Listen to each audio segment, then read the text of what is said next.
Hi everyone. Today we're taking a look at the profit-taking model. The profit-taking model really helps people identify key layers at which to take profits, but also to re-enter positions on a pullback. We know nothing goes up in a straight line, so this helps identify those layers at which you can exit, but also enter. The first place I would point you to is the discourse page. On here, you can see on the home page is the indicator support. This has support for all of the indicators that's part of the IA suite. So I can go to indicator support, this first pinned message, and then we can see here that all of the models, profit taking, pair trading on steroids, whatever, it goes all the way up for all of the models. So we can see here the profit taking model, there's 2 videos here, and then the user guide as well. So if you need additional help, I would take a look at this discourse page. And if you don't have the indicators yet, you can go to investanswers.io and get them here. Jumping into TradingView, I'm going to start off by making a new layout. I'm going to go to create new layout up here. I'm just going to go test 1. For now, this is going to give me a blank chart to look at. Let's get rid of volume. We just have a completely blank chart. I'm going to go up to indicators, invite only, and then to profit taking.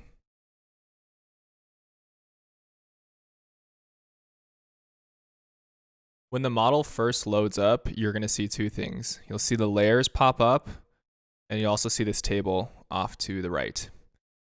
First thing I want to do is jump into the settings, and then we can take a look at some examples afterwards. We can go into the settings by hovering over the profit taking up here in the top left, clicking on the gear. So this first, you can see LILO settings and profit taker settings. The first part up here has to do with the layers, and then this bottom part has to do with the table. So for now, while we're looking at the layers, I'm going to turn off show table, and this is going to get rid of that, so we can just take a look at the layers. Same thing here, show chart. If you set that to false, the layers will be removed. Select date. Some of these have little eye icons next to them for more information. So you can set a specific date here. This is set out into the future, so it's recalculating live, and you'll see these numbers changing as we're talking here. So the first thing is trading style. Select how aggressive you want to be on your trading. So if I trade this or change this to very conservative, you'll see that the layers drop down. Okay, zooming out here, layer 10 is at 221. Now if I jump back in here and go to very aggressive, you'll see that layer 10 jumps off the chart and is all the way up to level 10. So depending on what your personal goals are and your personal predictions are, I would set the layers accordingly. For example, if you're looking for a shorter term trade, perhaps just a month to 3 months out, you might want to set your trading style back down to maybe slightly conservative.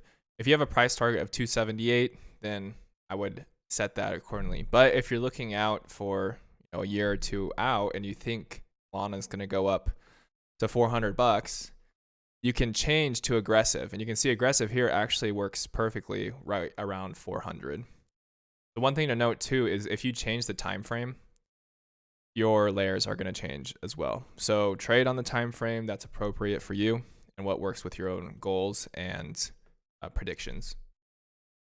The next setting is going to be trend bias. If I go to the eye, define whether you want to include more historical trend or bias towards more recent trends. Again, this is up to you. If I change, you can see that the numbers change, right? Your layers change as you change the trend bias. So for now, we can just keep on recent trend. But again, pick what suits your goals. Show labels, false, that'll just turn off the labels on the side. We'll keep that on for now. Layers, I like more. If you turn on more, you'll see that between 0 and 6 fill in. This could be helpful for layering back in. to position. So if we spike up to layer 7, for example, and then come back down to layer 3, that could be an interesting place for you to re-enter, right? So I like having the more layers on. You also see resistance and support on the way up. So I like keeping more layers on. Layer width is what it sounds like. If I turn this to very high, you'll see this expands out further. But for the sake of the video, we'll keep it on medium. I typically like very high, but we'll keep it on medium for now just so we can see the numbers and what we're working with. Highlights will be this background color here. You'll see that turns darker. If I go to none, there is no background. So up to you. Same with color theme, whatever you like. We'll just keep it on the default for now. Okay, so these are the layers and the Lilo, layer in, layer out settings. Great, so the Lilo settings are going to tie in perfectly with the profit taker settings. So if I turn this back on to true, this table, we're gonna see a few things right off the bat. The point of the table is to essentially tell you how much to sell. And it takes into account probabilities of an asset hitting a certain price point. And so the higher you go, the less you're going to sell, and you're going to take more profit off early on. That way you're not, and this happens all the time. If we look at something like Tesla runs up from 180 up to 270 and back down within a month, right? And so it's easy to ride it all the way up and then ride it back down and not take any profits off. So by following the table here, you'll be able to lock in profits on the way up and then look for more entries on the way back down. So if I go into the settings here and recheck all of these back on, you're going to see that the table changes and has more columns here. So pick what you need here. You don't need all of the columns here. I mean, if you want, you can, but I like to keep it simple and just pick the few that I want, okay?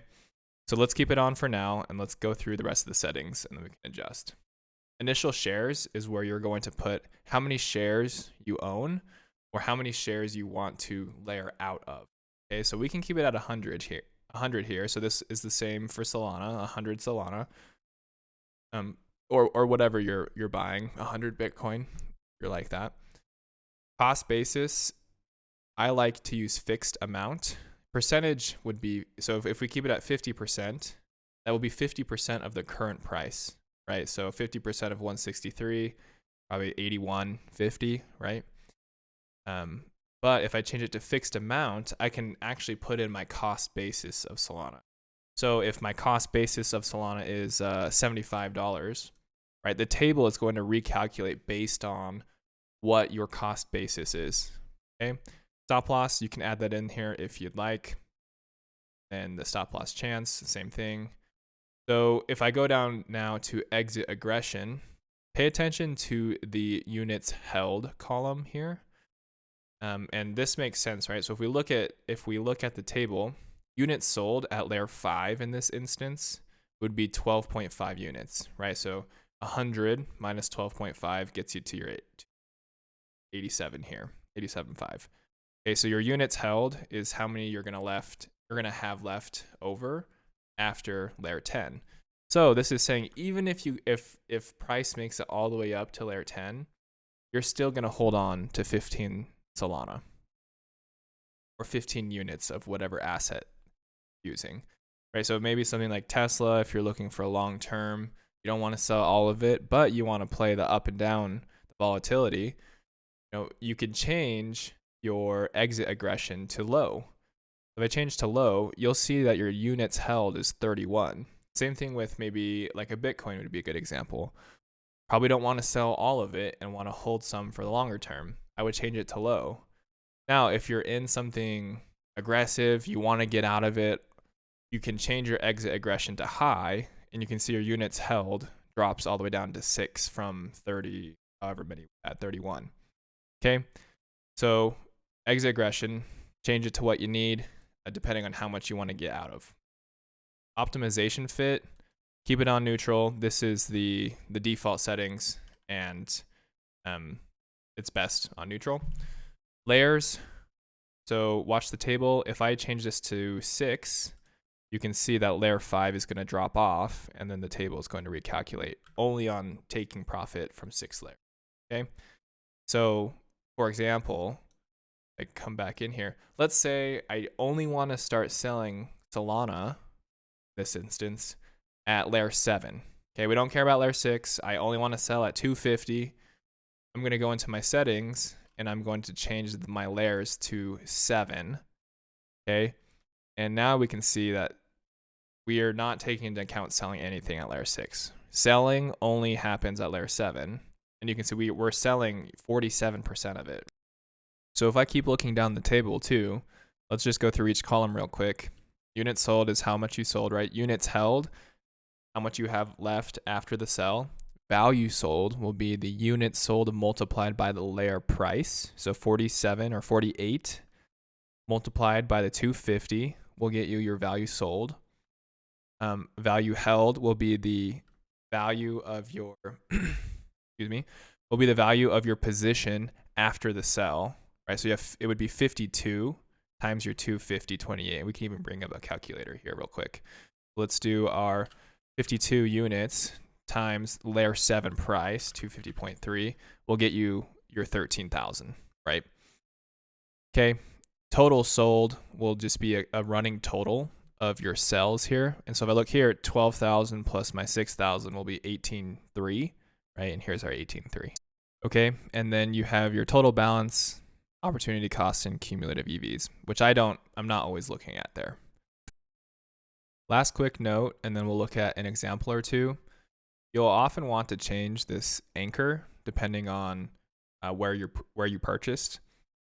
If I keep it up to date right now, we're on the default, you'll see that the table continues to change. And so one thing you can do is take a screenshot of the layer settings here or the table here and save that for later. Another thing you can do is what won't change the table is if you move your anchor. So let's say I was really on top of it and I bought during this dip right here. I can move my anchor back to that dip, and now you'll see that my table is not changing at all, right? And then the layers are static.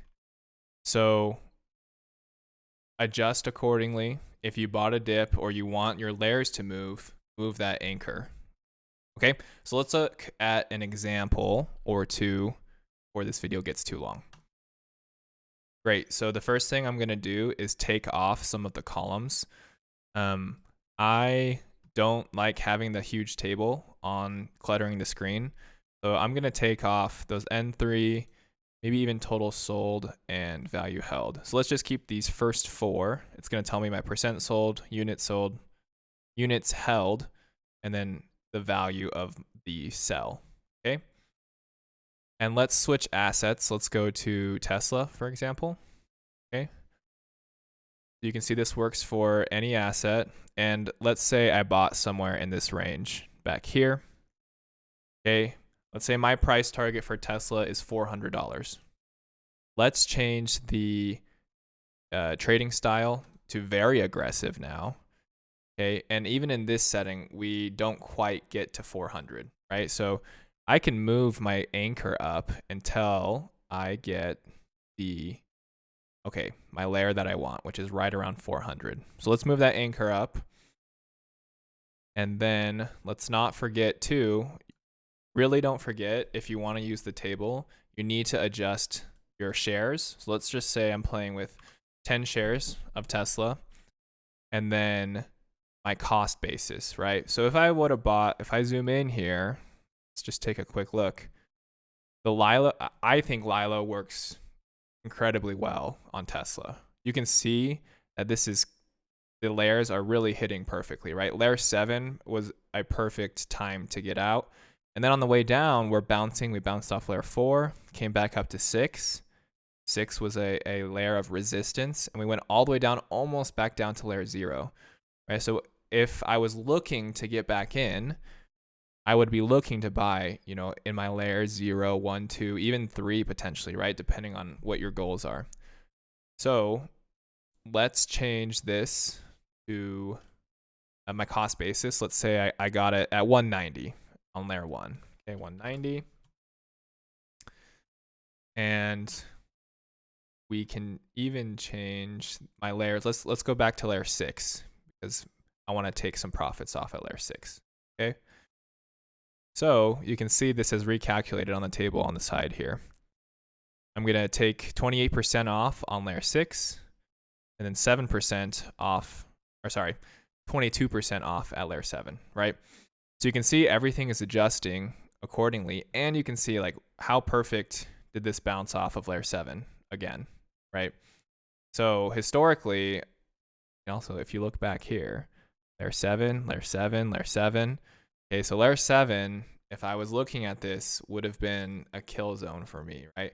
Really want to take some profits off. So even if you aren't using this table off to the side, you can still exit at certain layers, right? Layer 7 would have been a pretty good place to exit if you ask me, just looking historically. Okay, let's look at one more real quick. Let's go to CleanSpark. And CleanSpark is an interesting one because it has gone up so much and come down so much, right? So we don't want our layer 0 at 16. You can also excuse me. You can also see our table is all janky, right? So let's move this up, the anchor. You can click here and this anchor will pop up. Move to this recent bottom. Okay, you can see pretty good. We're bouncing off layer 4 twice now, and we're coming back down to layer 1 here. Okay, now what's wrong with my table?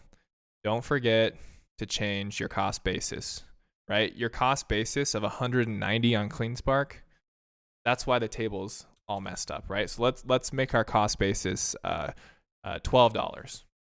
Okay, and then we can do 1,000 shares or whatever you'd like. Okay, and then everything adjusts accordingly. And even in this example, right, if I'm looking to get out of miners, layer 10 probably too high for me, right? I want to get out of these earlier than that. Trading style, let's go back down to neutral. Okay, 26, not bad. So whatever your goals is, like for me, if I want to get out around $20 back at these peaks, maybe I'll change it to slightly conservative. Okay. And then zooming back in, our layers have changed too. So even here, you would be selling off of layer 7 here. So, right, you would have gotten 2 opportunities to sell, and we're coming back down, and we'll see if we bounce off of layer 4. One more quick look. Let's take a look at MicroStrategy. I know that's been a hot topic lately on the channel. So let's adjust the settings. You can see if I would have bought on this bottom down here and moved my layer back here, we're already past layer 10, but that's on slightly conservative. Let's go to aggressive, moving it up to 341. That seems a little more appropriate. Okay, and again, one more thing to not forget is here we go, exit aggression, right? Change this. If you want to get out of MicroStrategy, or if you want to keep some shares, change that accordingly. Again, if I go to low, my units held changes to 602 versus if I go to high, my units held at layer 10 is 210. Right? So depending on how quickly you want to exit your position, change that setting. Let's not forget, change our shares down to 50, 150, that's fine. And then your cost basis to this bottom, let's say 120. I got it perfectly. So that adjusts accordingly. And then here are your layers on which to exit on. So I hope that was helpful. Just a quick rundown of the profit taking model. It's super powerful if you can dial in the layers and then make a plan to exit your position. Okay. You only make money when you take profits, so don't forget to do so. So I hope that was helpful, and I'll see you guys later.